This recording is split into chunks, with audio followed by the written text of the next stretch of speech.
चौकशीला तुम्ही आज सामोरे गेलेला आहात, नेमकं काय काय झालं सगळ्या चौकशी संदर्भात? जून 2020 मध्ये शासनाने राज्य शासनाने निर्णय घेतला होता की मुंबईमध्ये महानगरपालिका अंतर्गत फक्त आपल्याकडे 4000 सुद्धा बेड न होते. एकूण तेव्हा आपल्याकडे जेव्हा कोविड आला मार्च 2020 मध्ये, तेव्हा आपल्याकडे 3750 बेड होते. आणि मुंबईची जी लोकसंख्या आहे जवळपास 1,40,00,000 असताना हे 3700 बेड फार कमी होते. आणि जे काही अंदाज होता की लाखो रुग्ण येणार आहे, जो अंदाज खरा ठरला आणि शेवटी 11 लाख लोक कोविड पॉझिटिव्ह झाले मुंबईमध्ये. तर तेव्हा स्टेट गव्हर्नमेंटने असा निर्णय घेतला की आपल्याला ओपन ग्राउंड्समध्ये जम्बो कोविड फील्ड हॉस्पिटल निर्माण केले पाहिजे. त्यानुसार तेव्हा BMCने असे निवेदन केलं शासनाला की BMC अत्यंत व्यस्त आहे कोविड फाईटमध्ये, आम्हाला बांधकामाला वेळ नाही. तर हे निम्मे जो हे कोविड हॉस्पिटल आले, दहिसर आहे, मुलुंड आहे, BKC आहे, BKC फेज 2 आहे, किंवा आपला सायन आहे, किंवा मलाड आहे, किंवा कांजूरमार्ग आहे, हे टप्प्याटप्प्याने इतर नॉन BMC गव्हर्नमेंट एजन्सीने बांधले. जसं उदाहरणार्थ BKC MMRDने बांधला, कांजूरमार्ग सिडकोने बांधला, त्यानंतर मुंबई मेट्रो रेलने दहिसर बांधला, कोणी सिडकोने काही बांधले. सो हे बांधकाम झाल्यानंतर याच्यामध्ये BMCचा कन्स्ट्रक्शन कॉस्ट 0 आला. BMCच्या बांधकाममध्ये आमचं योगदान 0 होता. परंतु जेव्हा हे टप्प्याटप्प्याने हे जम्बो फील्ड हॉस्पिटल तयार झाले, ते एकूण आपण 10 जम्बो फील्ड हॉस्पिटल काढले होते. तर 10 पैकी एक जम्बो हॉस्पिटल संदर्भात 2022 मध्ये एक तक्रार झाली मुंबई पोलिसांकडे की हे जम्बो फील्ड हॉस्पिटलमध्ये जे काही आणि त्याची आधी मी सांगू इच्छितो की जेव्हा हे फील्ड हॉस्पिटल तयार झाले, आम्ही स्टेट गव्हर्नमेंटला डायरेक्टर मेडिकल एज्युकेशनला विचारला की आता मॅनपॉवर कुठून आणायची. कारण हे 15,000 हे जो 10 कोविड जम्बोमध्ये 15,000 बेड होते आणि 1,000 वर ICU होता आणि जवळपास 60% ऑक्सिजनेटेड बेड होते. तेवढे आपण सैकड़ो डॉक्टर, हजारो नर्सेस कुठून आणायची. तर डायरेक्टर मेडिकल एज्युकेशनने आम्हाला महाराष्ट्र सरकारने सांगितलं की आमच्याकडे अजिबात लोक नाही तुम्हाला द्यायला, कारण फार ताण आहे त्यावेळी कोविडमध्ये. सो मग दुसरा आमच्याकडे एकमेक माग राहिला की आम्ही आता आउटसोर्स करू. जे काही आपला BKC आहे, किंवा मुलुंड आहे, किंवा आपला नेस्को गोरेगाव आहे, किंवा दहिसर आहे, याच्या आपण आउटसोर्सिंग एजन्सीमार्फत आपण ते फक्त आपण जे मॅनपॉवर घेऊ, म्हणजे की मशिनरी आमची, हाऊसकीपिंग आमची, केटरिंग आमची, देखरेख आमची, औषधे आमचे, सर्व इक्विपमेंट आमच्या, फक्त एक आयटम सोडून, दॅट इज डॉक्टर्स, पॅरामेडिकल आणि एन्सिलरी स्टाफ. यासाठी मॅनपॉवर प्रोव्हाइड करण्यासाठी निर्णय घेतला की आपण याच्यावर काहीतरी केला पाहिजे. त्यावेळी 17 मार्चला त्याचे 2 महिने आधी जेव्हा कोविड आला, तर आपली जी स्थायी समिती आहे त्यांनी ठराव पास केला की आता टेंडर न काढता महानगरपालिकाने 1 ते 2 दिवसाचे कोटेशनने सर्व कारवाई करावी कोविड फाईटची. परंतु आम्ही हे करताना आम्ही कोटेशन काढले नाही, आम्ही एक्सप्रेशन ऑफ इंटरेस्ट काढले 5 दिवसाचे. ते एक्सप्रेशन ऑफ इंटरेस्ट काढले तेव्हा सर्वप्रथम आम्ही काढले मुलुंड, दहिसर, नेस्को गोरेगाव, BKC आणि वर्ली डोमचे की. आणि त्यासाठी आपण एक डायरेक्टर हेल्थ सर्व्हिसेस मॉडेल तयार करून गेला की प्रत्येक 10 ICU मागे किती मॅनपॉवर लागणार, प्रत्येक 50 ऑक्सिजन बेडचे मागे किती मॅनपॉवर लागणार, तसे एस्टिमेट तयार करून आपण EOI काढले. मग त्याप्रमाणे आपण हे सर्व्हिसेस आउटसोर्स करून हे जम्बो हॉस्पिटल आपण कार्यान्वित केले. त्यानंतर जवळपास 97,000 लोक, 97,000 लोकांना याचा लाभ झाला. लोक जो कोविड पॉझिटिव्ह इथे भरती झाले, ॲडमिट झाले, ते बरे होऊन गेले. आणि त्यानंतर हे सर्व झाल्यानंतर 2022 मध्ये मुंबई पोलिसांकडे तक्रार आली की या 10 पैकी एक हॉस्पिटलचे जिथे आउटसोर्सिंग आहे तिथे एजन्सीच्या संदर्भात काही तक्रारी दिली गेली मुंबई पोलिसला. त्यानंतर मुंबई पोलिसने आम्हाला सुद्धा विचारला. तर आम्ही मुंबई पोलिसला सांगितलं की जर काही कागदपत्रामध्ये काही फोर्जरी असेल, काही असेल, तर आमचे मुंबई महानगरपालिकामध्ये जेव्हा टेंडर देतात आपण कधी ते इन्व्हेस्टिगेट करत नाही, कारण आमच्याकडे हजारो टेंडर्स आहेत. Unless it is complaint we never take cognizance, we believe it to be true. तर यामध्ये आम्ही सांगितलं आमच्याकडे काही फॉरेन्सिक डिपार्टमेंटसारखा BMCमध्ये काही डिपार्टमेंट नाही, म्हणून आम्ही ऑगस्ट 22मध्ये आम्ही मुंबई पोलीसच्या जो हे आझाद मैदान पोलीस स्टेशन आहे त्यांच्याकडे आम्हीच पत्र पाठवला की तुम्ही हे जो ऑथेंटिकेशन ऑफ डेटा डॉक्युमेंट आहे, हे सत्यता आहे जो डॉक्युमेंट्स की ते पर्टिक्युलर एक एजन्सीची, त्या संदर्भात तुम्ही तुमचे जो फॉरेन्सिक डिपार्टमेंट असो काय असो त्याच्या मार्फत तुम्ही याची शहानिशा करून घ्यावी आणि काही असेल तर तुम्ही पुढील योग्य ते कारवाई करावी. त्यानंतर आमचा पत्रव्यवहार झाला आणि शेवटी 4 जानेवारी 2023ला आम्ही त्यांना सर्व माहिती त्यांच्याकडे वर्क केली आणि ते जो माहिती मी दिली त्या एजन्सी संदर्भात त्याच जो इश्यूजचा मला समन प्राप्त झाला. BMC ॲडमिनिस्ट्रेटर आणि आयुक्त म्हणून जे काही BMCकडून त्यांनी माहिती मागितली त्याच विषयाची आणि ॲज अ गव्हर्नमेंट सर्वंट एक शासकीय अधिकारी म्हणून आणि एक BMCचा प्रमुख म्हणून हे माझी कर्तव्य आहे, हे माझी ड्युटी आहे की जे काही इन्फॉर्मेशन प्रवर्तन निर्देशालयाने EDने मला विचारलेली आहे ते देणं माझी ड्युटी आहे, बंधनकारक आहे मला आणि मी त्याप्रमाणे आज हे सर माहिती क्वेश्चनरनुसार त्यांना द्यायला आलो होतो. ते माहिती त्यांची मी स्फूर्त केली आहे आणि त्यांना मी हे सुद्धा विनंती केली आहे EDला की यापुढे सुद्धा त्यांना जर काही ॲडिशनल माहिती लागली तर आम्ही पूर्ण ॲडिशनल माहिती सुद्धा देऊ आणि आम्ही पूर्ण सहकार्य करू. फुल स्टॉप. मुंबई महानगरपालिकेबरोबर बाकी हाँ, ऐसा है कि जब जून 2020 में कोविड की महामारी जग भर में और मुंबई में भी आई, उस टाइम मार्च अप्रैल 2020 में जब ये शुरुआत हुई तो मुंबई में BMC के तहत सिर्फ हमारे पास 4000 से कम हॉस्पिटल बेड्स उपलब्ध थे और मुंबई की आबादी जो 1,40,00,000 है वो सरकार के ऐसा लक्ष्य आया कि ध्यान में आया कि ये बेड्स बहुत कम हैं और अगर हमने इस पर कोई उपाय नहीं किया तो आने वाले टाइम में बहुत से मौतें हो सकती हैं और बहुत सा ये सिचुएशन आउट ऑफ कंट्रोल जा सकती है. इसलिए राज्य सरकार ने जून महीने में ये आदेश दिए कि जो खुले मैदान हैं वहाँ पे फील्ड हॉस्पिटल बनाए जाएं जहाँ ICU भी रहेगा, डायलिसिस बेड्स भी रहेंगे और मैक्सिमम ऑक्सीजनेटेड बेड्स रहेंगे. तो हमने इस तरह के 10 कोविड जंबो हॉस्पिटल बनाए टप्पे टप्पे से स्टेजेस में, जिसमें करीब 15,000 बेड्स और 1,000 से ऊपर ICU बनाया गया. और ये जो जंबो हॉस्पिटल बनाए गए, अभी जब ये हॉस्पिटल बनाने के लिए हमने सरकार को उस टाइम बोल दिया था जून 2020 में कि हमारे पास इतना कोविड का हम लड़ाई लड़ रहे हैं, हमारे 300 इंजीनियर तो एयरपोर्ट पर पोस्टेड हैं लोगों को क्वारंटाइन करने के लिए 74 देशों से, तो हमारे पास टाइम नहीं है कि हम ये बांधकाम करें और इसको भरें. तो आज जो बाकी एजेंसीज़ हैं जैसे माहडा है, सिडको है, मुंबई रेल है, MMRD है, आप उनको एक काम पे लगाइए और वो ही टेंडर कंस्ट्रक्शन की निविदा निकालेंगे, वही कंस्ट्रक्शन करेंगे और वो पूरा बना के हमें हैंड ओवर करेंगे. इसलिए जो कोविड हॉस्पिटल बनाए गए उसमें जो कोई 1,000-1,500 करोड़ खर्चा हुआ उसमें हमारा भागीदारी शून्य थी और आज तक हमने हमारा उस पर उसमें हमारा रोल ज़ीरो था, हमारा एक्सपेंडिचर भी ज़ीरो है. परंतु जब ये हॉस्पिटल तैयार हो गए तो हमने जो संचालक रहते हैं वैद्यकीय शिक्षण डॉक्टर लहाने थे उस टाइम, उनको हमने पूछा कि आप इसके लिए हमें अभी जो हम ये हज़ारों बेड क्रिएट कर रहे हैं, अल्टीमेटली ये 10 हॉस्पिटल्स के 15,000 बेड क्रिएट हो गए और उसमें 1,000 से ऊपर ICU हो गया, 60% ऑक्सीजनेटेड बेड्स हो गए. इसको चलाने के लिए हमारे पास मैन पावर नहीं थी, डॉक्टर्स, सुपर स्पेशलिस्ट, नर्सेज. तो हमने बोला कि राज्य सरकार हमें मदद करेगी क्या. तो उन्होंने बोला कि राज्य सरकार खुद इतने तान में है कि महाराष्ट्र भर में डॉक्टर्स की कमतरता है, तो हम आपको कोई डॉक्टर नहीं दे सकते.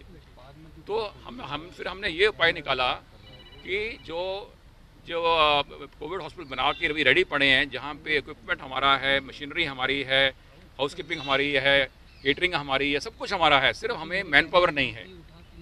तो हमने एक मैन पावर के लिए एक्सप्रेशन ऑफ इंटरेस्ट निकाला. हालांकि स्टैंडिंग कमेटी ने रेजोल्यूशन किया था उस टाइम कि हम 1 दिन का 2 दिन का इमरजेंसी कोटेशन लेके हम काम कर सकते थे, पर हमने कोटेशन नहीं लिया. हमने बाकायदा 5 दिन का एक्सप्रेशन ऑफ इंटरेस्ट निकाल के पार्टीज़ को इन्वाइट किया. टोटल 4 पार्टीज़ हमारे पास सामने आई, तो उनको हमने आउटसोर्सिंग में काम दिया. और ऐसे ही हमने बाकी धीरे धीरे जो और जम्बो हॉस्पिटल बनाए फील्ड में, तो 10 हो गए और इसमें करीबन 97,000 जो कोविड पॉजिटिव लोग एडमिट हुए, वो बहुत दिन यहाँ पे, कई दिन यहाँ पे रहे और उनका ट्रीटमेंट किया गया। और ये मुंबई के लिए एक वरदान साबित हुआ कि लाखों लोगों का फ़ायदा हुआ जो अदरवाइज उनको बेड नहीं मिलना था। और उसके बाद में 2022 में एक तकरार प्राप्त हुई मुंबई पुलिस को, और मुंबई पुलिस को बोला गया कि ये जो 10 हॉस्पिटल्स में एक पर्टिकुलर हॉस्पिटल के बारे में जो मैन पावर सप्लायर था, और ये स्पेशल इंटरेस्ट में उन्होंने सिर्फ हमें मैन पावर देना था, डॉक्टर, नर्स और एंसिलरी स्टाफ, इसके अलावा उन्होंने हमें कुछ नहीं देना था। तो और इसका एक मॉडल बनाया गया था कि हर 10 ICU के पीछे क्या मैन पावर लगती है, हर 50 ऑक्सीजन बेड्स के पीछे क्या मैन पावर लगती है। डायरेक्टर हेल्थ ने हमें मॉडल बना के दिया था, उसी मॉडल के हिसाब से एक्सप्रेशन इंटरेस्ट निकाला गया, उसी हिसाब से ये ईओ फाइनल किया गया और कि पर डे आपको क्या पेमेंट करनी है, वो निकष था इसका। तो जब ये मुंबई पुलिस को ये कंप्लेंट प्राप्त हुई तो मुंबई पुलिस ने हमसे जानकारी मांगी, तो हमने मुंबई पुलिस को ये बताया कि इसमें जो मेन एक आरोप है कि डॉक्यूमेंट फैब्रिकेटेड हैं उस पर्टिकुलर फर्म के या व्यक्ति के, तो हमारे पास ऐसी कोई यंत्रणा, कोई मशीनरी नहीं है जहाँ पे BMC सर्टिफाई कर सके कि ये डॉक्यूमेंट बोगस हैं, खरे हैं, खोटे हैं। और इसके लिए हमने पुलिस डिपार्टमेंट को रिक्वेस्ट किया कि आप इस पर इंक्वायरी करिए और आपके पास फॉरेंसिक डिपार्टमेंट है, आप चेक करिए कि इसमें कोई इशू है। अदरवाइज हमारे पास BMC में हज़ारों टेंडर ऑन ऑपरेशन में हज़ारों टेंडर्स हैं, हम कभी ये वेरिफिकेशन नहीं करते हैं जब तक कोई कंप्लेंट ना आए। तो उस अगस्त महीने में हमने पुलिस डिपार्टमेंट को लिखा कि आप इस पे कंप्लेंट को FIR करके इस पर आप इंक्वायरी कर सकते हैं। उसके बाद में उन्होंने और हमारे से पत्र व्यवहार किया और इन्फॉर्मेशन मांगी, तो हमने आखिर में 4 जनवरी 2023 को उसको हमने इन्फॉर्मेशन प्रोवाइड की, और उसके वो जो इन्फॉर्मेशन प्रोवाइड की उसी बेसिस पे मुझे ED से समन प्राप्त हुए और समन BMC प्रशासन को प्राप्त हुए हैं। उन्होंने हमसे जानकारी मांगी कि जो उन्होंने हमें क्वेश्चन दिया कि जानकारी हमें भी दीजिए।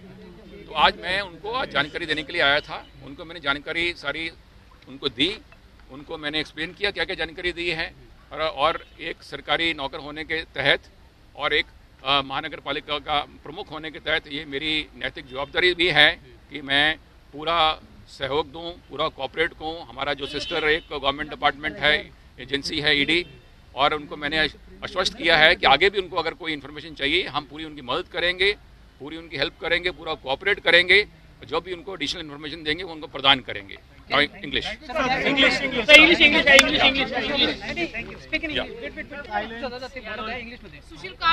Good afternoon.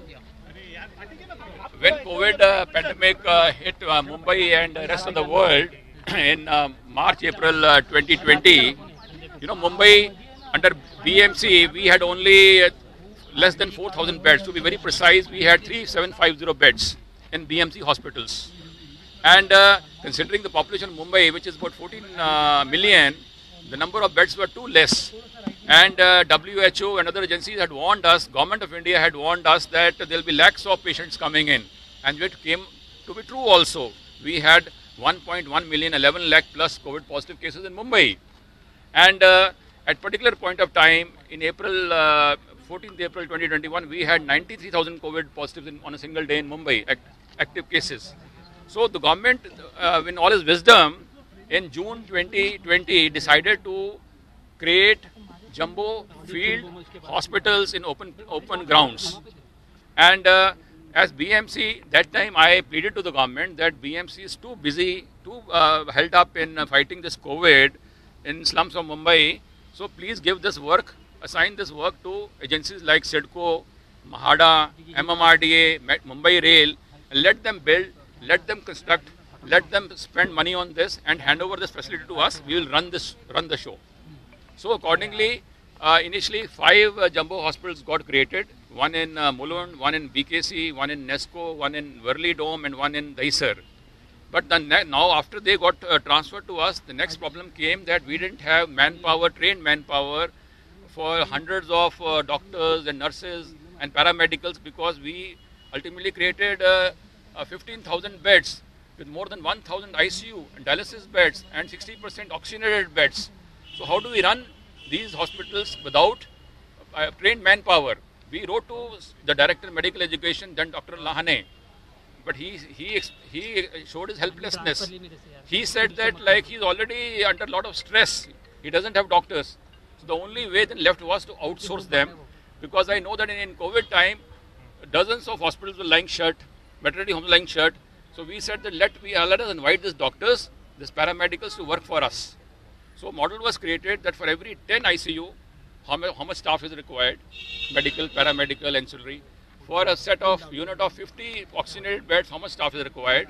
And that became the basis of floating EOI.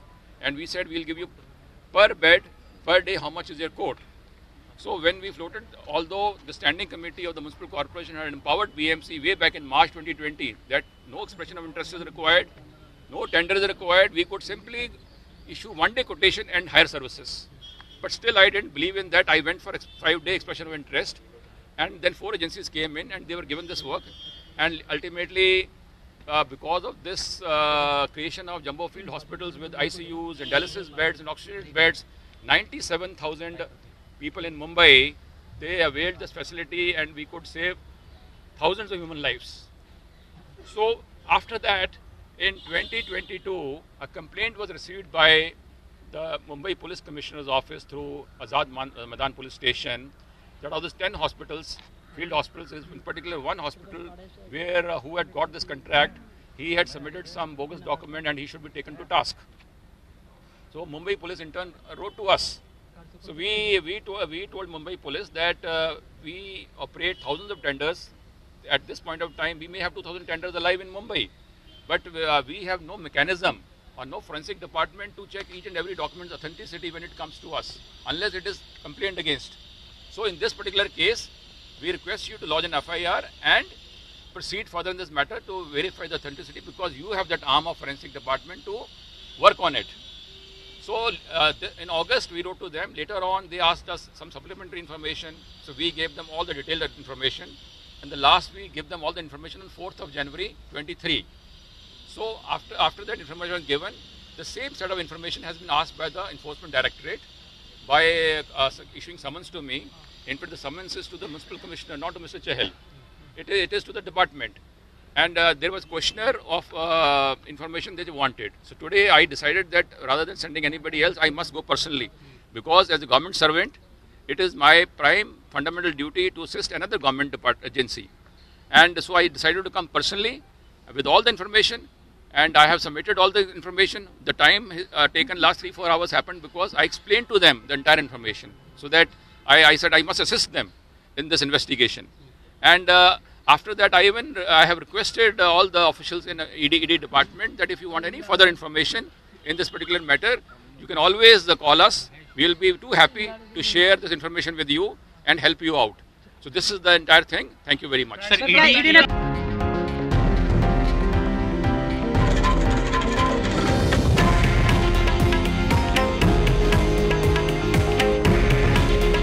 हे आहे देशातील नंबर 1 न्यूज नेटवर्क आणि आपण पाहत आहात TV9 मराठी.